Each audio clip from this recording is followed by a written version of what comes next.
The gate of the refugee supply camp creaked open under the weight of rust and time. Marcus, a lone human volunteer, stepped in with 2 heavy bags of food. The guards barely nodded. They didn't care much anymore. War had ended months ago, but the wounds were still open for many, especially for the ones behind the wire fences. Marcus had brought rice, bread, canned fruit, and clean water. He wasn't a soldier, just a mechanic from the colony. He did this every week, dropped supplies, checked for broken heaters, then left. But today something was different. As he walked past the storage tent, a soft sound reached his ears. Not the usual coughs or shouts. It was a whisper. Quiet, broken. Like someone praying, or maybe begging. He turned. Behind a half-torn curtain was a smaller tent, hidden away. The kind of place no one talked about. Marcus slowly pulled the curtain aside, and there she was. A girl. She was curled up in the corner of a metal cage, no older than 20. Her skin was pale blue, bruised in places. Her white hair was tangled and long, covering half her face. She had no blanket, just a ripped cloth tied around her like a dress. Her eyes met his wide, shining purple eyes, full of fear. The second she saw him, she backed into the cage wall and whispered, "Please don't hurt me." Marcus froze. He didn't speak. He didn't move. He just stared at her, shocked. She was terrified. Not of the guards. Not of hunger. Of him, just because he was human. A guard nearby laughed. "Don't mind her. She's one of the broken ones, barely speaks. Just hisses or cries." The others say she was raised in the underground farms. Probably doesn't even know how to walk free. Marcus looked at the girl again. She was trembling. Her arms were wrapped tight around her knees like she was trying to disappear. "Why is she in a cage?" he asked quietly. "Orders from the old commander," the guard shrugged. "Sod, she bites. No one bothers anymore." Marcus didn't answer. He walked away slowly, finished his delivery. But something in him kept turning back to that cage, to those eyes. That night, Marcus returned with a blanket. He slipped past the guards and crept into the storage tent. The girl was still awake, staring at the dark ceiling like she expected it to fall. He didn't speak. He didn't come close. He placed the folded blanket near the cage door, along with a loaf of bread and a bottle of clean water. She didn't reach for it. She just watched him. Then without a word, Marcus turned and walked away. The next morning, he returned again. The blanket was untouched, the bread still there. But the water bottle was half empty. She had waited until he left. He smiled softly and sat outside the tent, fixing an old heating unit.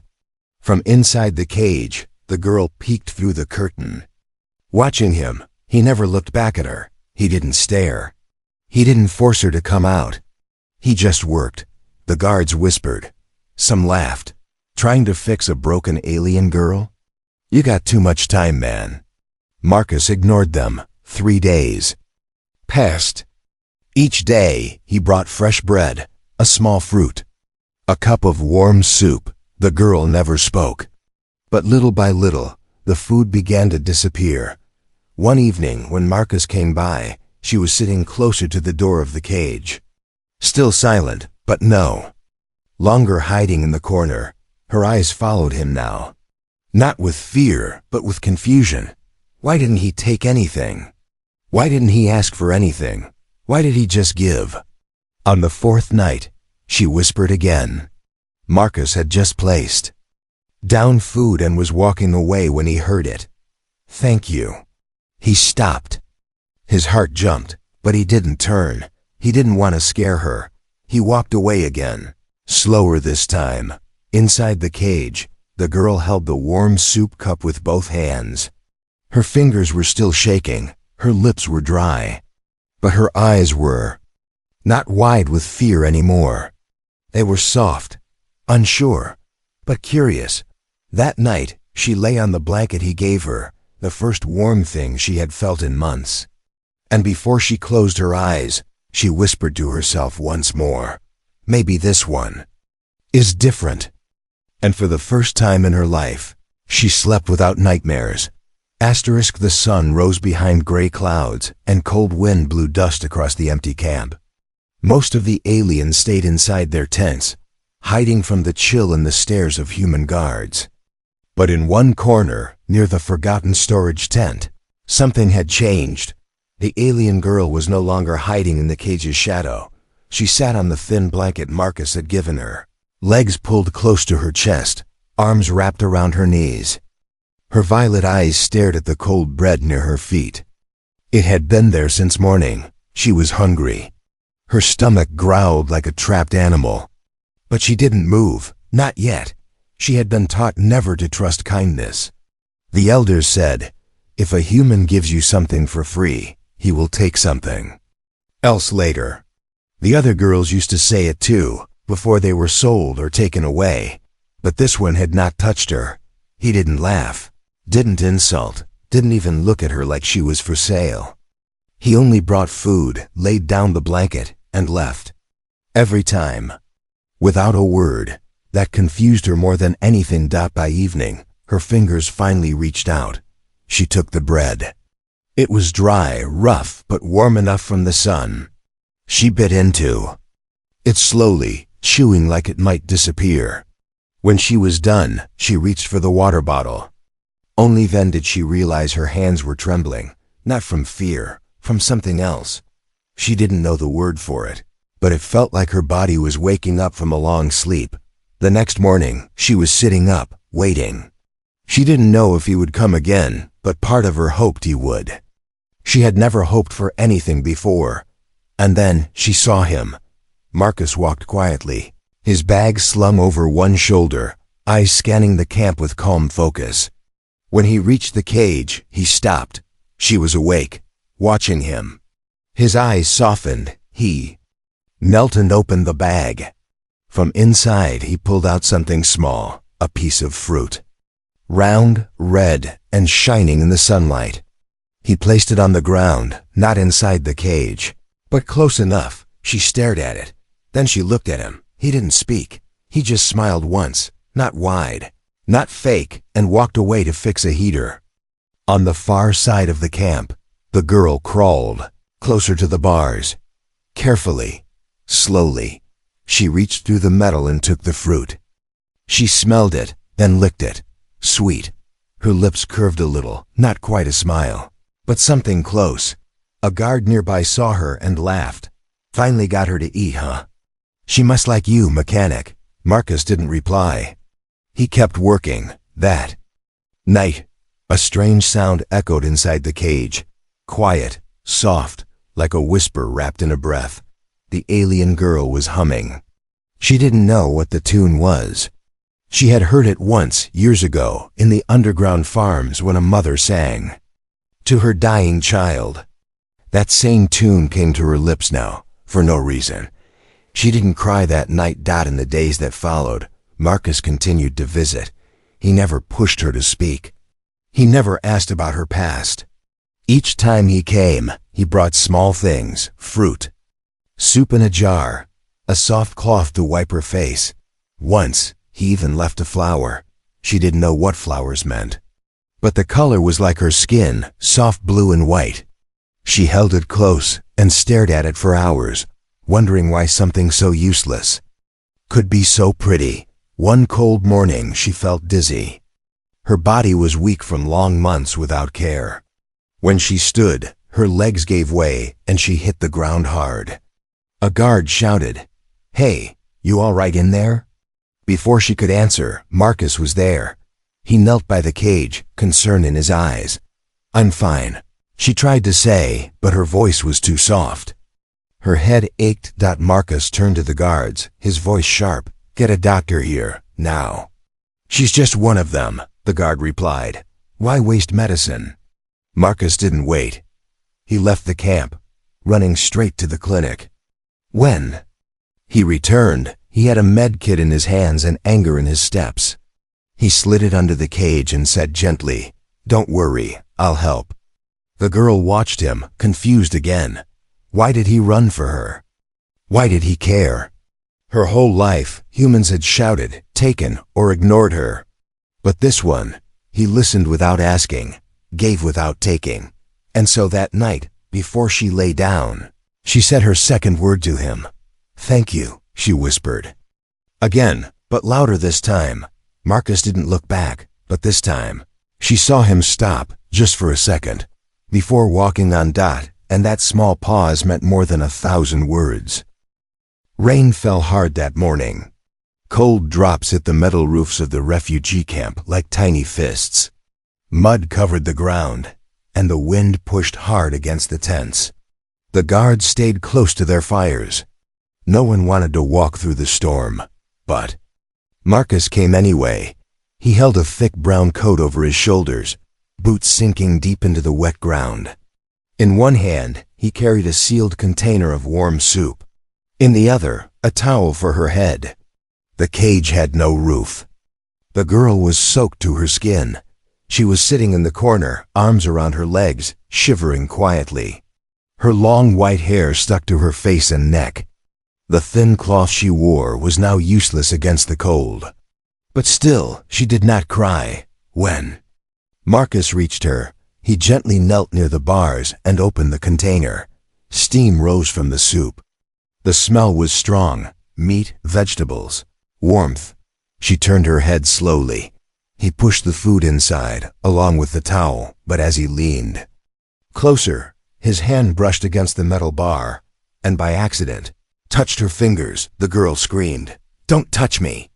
She jumped back, knocking over the soup, heart racing like she'd been attacked. Marcus froze. "I'm sorry," he said quickly, pulling his hand away. "I didn't mean to. I wasn't trying to." She was already in the corner, breathing fast, her eyes wild with panic. Her body shaking harder now, not just from cold, but from fear. Marcus stood up. Hurt flashed across his face, but he didn't show anger. He didn't shout. He simply turned away, but just as he stepped back into the rain, a tiny voice rose behind him. "Don't leave." He stopped. The rain kept falling, wind howled around them. But he didn't move. "Please," the girl whispered, "don't leave me alone." Marcus turned slowly. Her voice was different now, not full of fear, but something else. Something small and honest. She was hugging her knees again, hiding her face, but the words had already reached him. He didn't come closer. He sat on the wet ground, right outside the cage, letting the rain soak his back. And they stayed like that, quiet and still, for a long time. When the storm finally passed, the sun peeked through the clouds. Its soft light touched the camp and the cage alike. The girl crawled forward. Her fingers shook as she reached out for the spilled soup. Marcus noticed and opened the container again. This time, he slid it toward her with both hands and then stepped back. She took it. And for the first time, she ate while he sat nearby. She didn't speak again, but something had changed. The wall between them, made of fear and pain, had cracked. Not broken, not yet, but the first crack was real. That night, Marcus asked the guards to unlock the cage. They looked at him like he was mad. "She's still dangerous," one said, "even if she's quiet now." "She's not dangerous," Marcus said. "She's just scared. No one's allowed to free them without permission. I'm not freeing her. I just want to take care of her. Somewhere better." The commander arrived. After long talks and angry voices, the final answer was given. "If anything happens, it's on your head." Marcus signed the paper. The next day, he returned with a clean blanket, boots, and a new dress. He didn't go inside the cage. He simply placed everything down and said, "I've got a room outside the city. It's warm. It's quiet. You don't have to come. But the cage will be gone by tomorrow." She didn't answer. He left. That night she didn't sleep. Her eyes stayed open. Her fingers gripped the blanket he had given her. No one had ever offered her a choice before. Morning came. The cage door was open. She didn't move for a long time. Then, slowly, painfully, She crawled to the edge and stepped out. Her legs were weak, her body cold. But her eyes lifted to the camp road, and there, in the distance, Marcus waited. He didn't smile. He didn't wave. He only stood there, letting her decide. She took a step forward, one more, and then her body gave up. Her knees buckled, and she fell to the ground. Marcus ran. He knelt beside her, reaching out to help. She flinched again, but this time, she didn't say no. His hands touched her arms, warm, firm, and gentle. He lifted her up like she weighed nothing. Her head rested against his chest. And for the first time, she let someone hold her. No pain, no chains, only warmth, only him. Asterisk. The wind outside the small house carried the scent of dust and green leaves. It was quiet here, far from the noise of the refugee camp. Inside, the girl sat on a thick rug near the fireplace, wrapped in a soft brown blanket that smelled like fresh soap. She kept her back to the fire, her knees pulled to her chest, eyes fixed on the dancing orange flames. Marcus was in the kitchen, boiling water for tea. He didn't say much. He had learned that silence was safer for her. Words could be heavy. Touch could be worse. But warmth, food, space, those things she understood now. Her feet were still bare. He had left boots near her, but she hadn't tried them on. Maybe she didn't know how. Or maybe she just wasn't ready. When he brought over a cup of hot tea and gently placed it on the small table beside her, she looked at it, then looked at him. Her eyes were tired, but no longer full of fear. Only questions now. He nodded, then returned to his seat across the room. He didn't watch her. He just stared into the flames, letting her decide again. Minutes passed. She reached out and lifted the cup with both hands. It was warm against her fingers. The smell was strange, sweet and earthy, but not bad. She took a sip. And then something happened. A sound. It started low in her throat, soft and unsure. A tiny giggle, not loud, not on purpose. It had slipped out, like a secret escaping from inside her. Marcus turned his head. She froze. Her eyes went wide, and then, in front of him, she slapped her own cheek with her hand. Hard. She looked down quickly, ashamed. Her lips were tight now. The smile was gone. Marcus stood up fast, but gently. "Hey," he said, voice calm. "It's okay." She shook her head. "No," she whispered. "I can't smile. I'm not allowed." "Who told you that?" "My keeper, in the caves," he said. "Smiling makes men come close. And when they come close, they take." Marcus stayed still, letting her speak. He said if I smiled, I'd be sold faster. And if I laughed, they'd think I wanted it.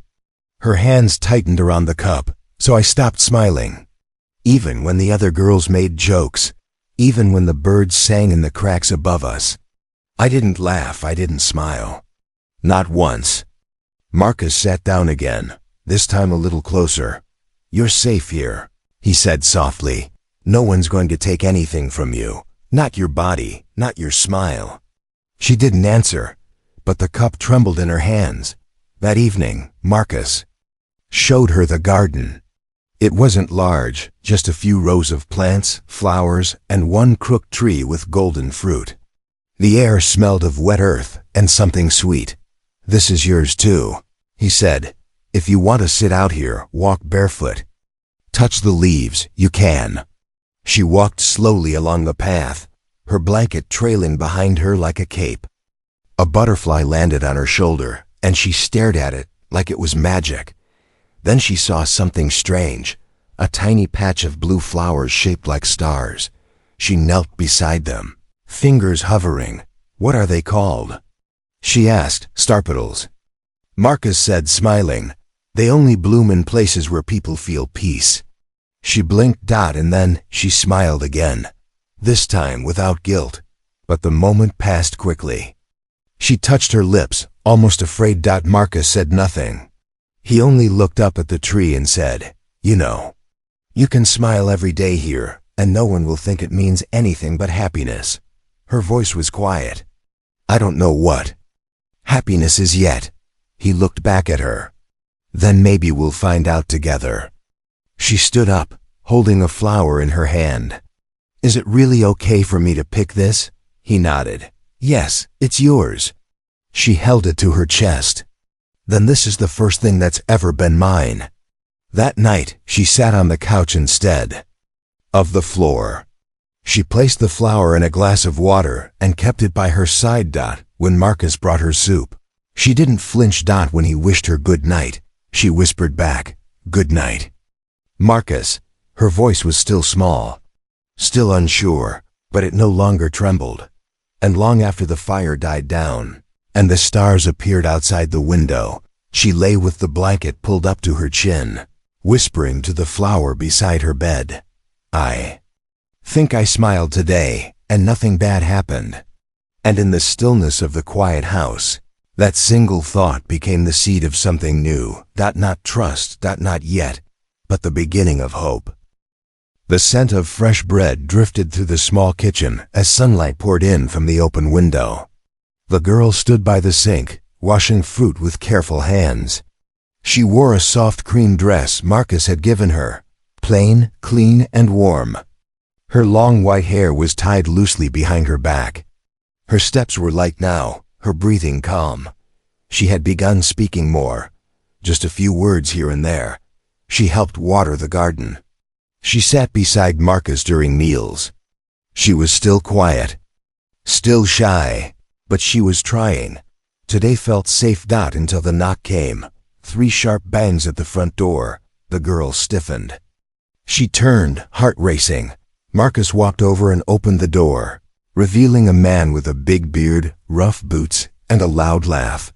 His name was Travis, an old war buddy who once served with Marcus in the border skirmishes, still living like a hermit, huh? Travis stepped inside without being invited, looking around the house. Didn't expect visitors, Marcus said calmly. Travis's eyes landed on the girl standing near the table. She had frozen in place, her hands still wet from washing. She didn't know this man. He was tall, loud, and worse, human. That fear she had worked so hard to bury suddenly jumped back to life.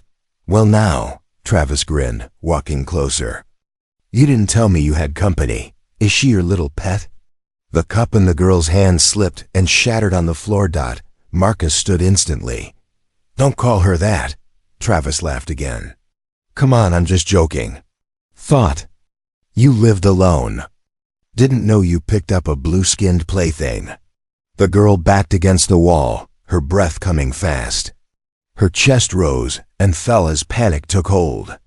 Her fingers clutched the fabric of her dress, legs shaking.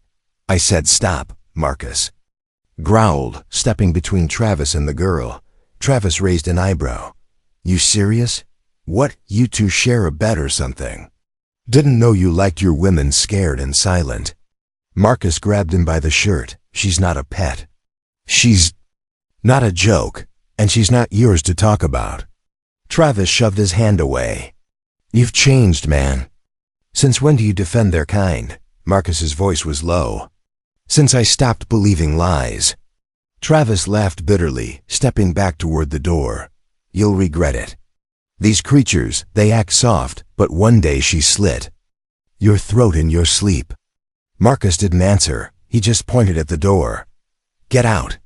Travis snorted and walked out without another word, slamming the door behind him. Silence fell. The girl hadn't moved. She was still pressed to the wall, breathing like she had run a long race. Her eyes were wide and wet. She looked at Marcus like she had never seen him before. Then slowly she whispered, You stopped him. Marcus turned to face her. Of course I did. You didn't let him talk that way. No one talks to you like that. Not in this house. Her knees gave out and she sank to the floor, hands still shaking. She whispered again, I thought you'd laugh with him. I thought you'd say nothing. Like the others always did. Marcus knelt beside her. I will never let anyone hurt you. Not with hands. Not with words. She looked up at him, confused. But why? Because you matter. You're not a thing. You're not a pet. You're a person. You're you. Her lips trembled. No one ever said that before. He gently offered his hand, palm open, no pressure. She didn't take it, not yet, but she looked at it for a long time. That night, the girl didn't sit near the window like usual. She sat across from Marcus at the table, a quiet fire burning. Nearby, she stirred her soup slowly, then said, "He reminded me of the traders. The ones who used to come to the cages." Marcus didn't reply. He waited. They would stare, say things. Like I was food on a shelf. The girls used to cry afterward. But if we cried, we were punished. So we stopped crying. Her voice was empty, like she was reading a story from someone else's life. "You're safe now," Marcus said. "And if anyone tries to treat you like that again, they'll have to go through me." She looked at him across the table. "You're not like them." He nodded. "I know." She lowered her eyes. "That's why I'm scared." "Why?" "Because I don't know what to do with kindness. I was trained for pain, not peace." Marcus leaned forward slightly. "Then we'll learn together." She stared into the soup. "He said I was your pet. You're not." "Then what am I?" "You're someone who deserves to be free." She didn't speak again that night, but before she went to sleep, she left the door to her room open just a little, not because she was afraid he'd come in, but because she wanted to hear his voice. If he passed by, and that was the closest thing to trust she had ever known. The morning sun poured through the windows, painting the wooden floor in warm gold. The girl stood at the garden gate, her bare feet on soft grass, her eyes focused on the flowers she had planted last week.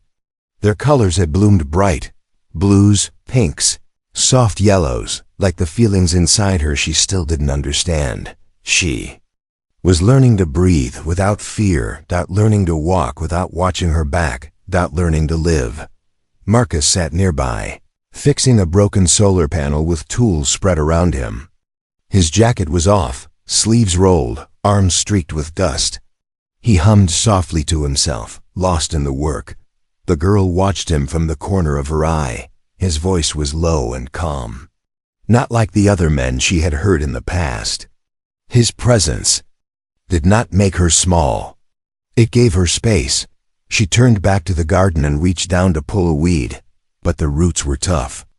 As she tugged harder, her foot slipped and she fell sideways, landing hard on her arm. Marcus heard the thump and dropped his tools. "Are you all right?" He rushed to her. The girl tried to sit up, hiding her pain. "I'm fine," she said. Quickly, voice tight. He knelt beside her. "Let me see."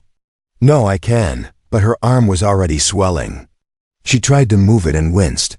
Marcus gently reached out, slowly, so she could see every motion. "May I?" She hesitated. Then, for the first time, she nodded. His fingers touched her wrist, warm, steady, and careful. She held her breath. He didn't grip. He didn't pull. He only examined the swelling, eyes focused, voice soft. "It's not broken, just bruised. I'll wrap it." As he opened a small pouch from his belt, her voice whispered, "You touched me." He looked up. "Did I hurt you?" "No." "Did it scare you?" "A little." "Do you want me to stop?"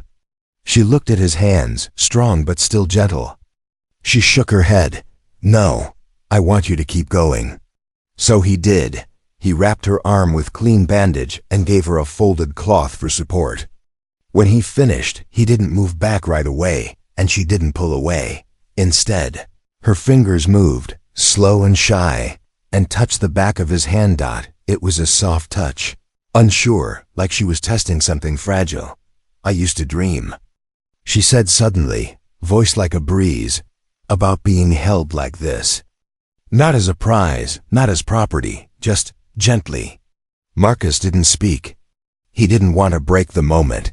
"I never thought it was real," she whispered, "that hands could be soft like this." He turned his hand and held her fingers.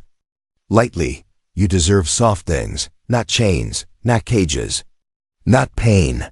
Tears filled her eyes, but none fell. You're strange for a human. I get that a lot. She smiled, and this time she didn't stop herself. You don't ask anything. From me. I don't want anything from you. Just your peace. They stayed like that, fingers touching, silence all around them.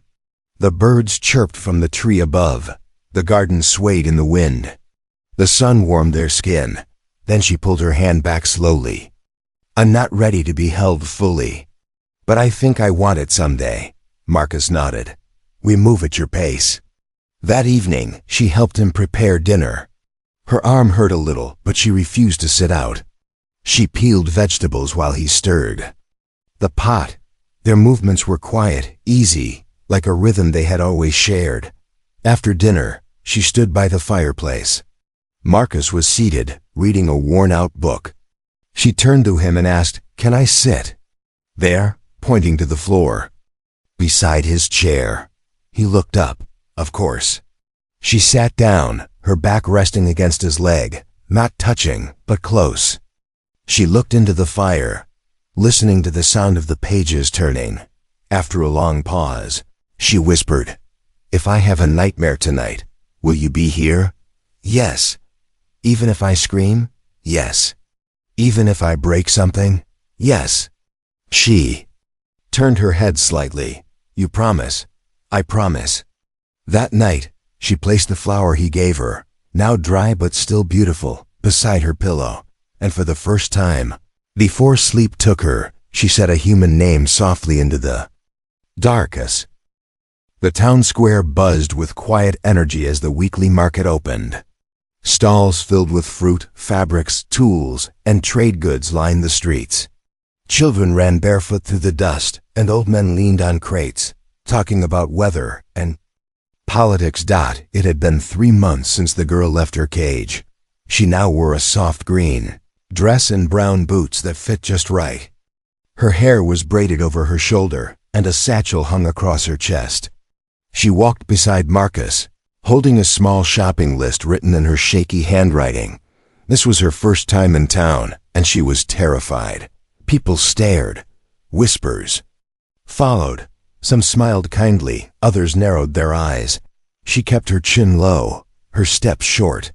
Her fingers stayed close to Marcus's coat, brushing the edge of the fabric like a lifeline. At the vegetable stall, the shopkeeper, a short woman, with sunburned cheeks, smiled. "You're new here." The girl nodded but didn't speak. "She's with me," Marcus said gently. "She's lovely," the woman said, handing over fresh carrots. The girl looked up for a second, just enough to see the woman's kind eyes, and managed a soft thank you. As they walked on, Marcus noticed her shoulders were tight, her breathing shallow. "You okay?" She looked up at him and whispered, "There are too many eyes. Do you want to go back?" "No," she said, more firmly than he expected. "I want to try." At the next stall, a man gave Marcus a curious glance. "Didn't think you were the type to keep a refugee girl." Marcus's jaw tensed. "She's not mine, she's free." The girl's hand reached out and gently tugged Marcus's sleeve. "Let's go." They walked away, and when they turned the corner into a quieter street, the girl let out a breath she'd been holding since morning. "I didn't cry," she whispered. "I thought I would, but I didn't." Marcus smiled. "You were brave." "I still feel small." "That's okay," he said. "Being brave doesn't mean feeling big. It means you showed up even when it hurt." Back at the house, she placed the vegetables on the table and sat by the window, looking at the quiet road. "Will people always stare?" she asked. "Maybe," Marcus answered. "But one day, it won't bother you." She turned to him. "When did you stop caring what others thought?" He chuckled. "Somewhere between losing friends and finding peace." That night, as the stars came out, she sat on the porch, legs tucked under her. Marcus joined her with 2 cups of tea. They watched the sky in silence, the warmth between them louder than words. "Do you still fix machines?" she asked. "Every day." "Then maybe you're fixing me too." He looked at her. "You're not broken." She didn't answer right away. Then she said, "I used to think all humans were monsters. My mother told me to run if I ever saw one. She said they would take, use, destroy. That's all I believed for years." Marcus waited. "But then you came, and you didn't take anything. You didn't ask anything. You just gave. I only did what anyone should have done." She shook her head. "No, they saw me too. They walked past the cage. They heard me beg. But they left, you didn't." The wind blew softly. She stood up and turned to face him, her eyes glowing in the moonlight. "I'm not afraid of you," she said. "And I want you to know that means more to me than you'll ever understand." Marcus stood too, unsure of what to say. She stepped closer. Her hands reached out, and this time, without trembling, they took his. "I still wake up in fear," she whispered, "but when I hear your voice, it fades." He nodded, voice low. "You're safe here. You always will be."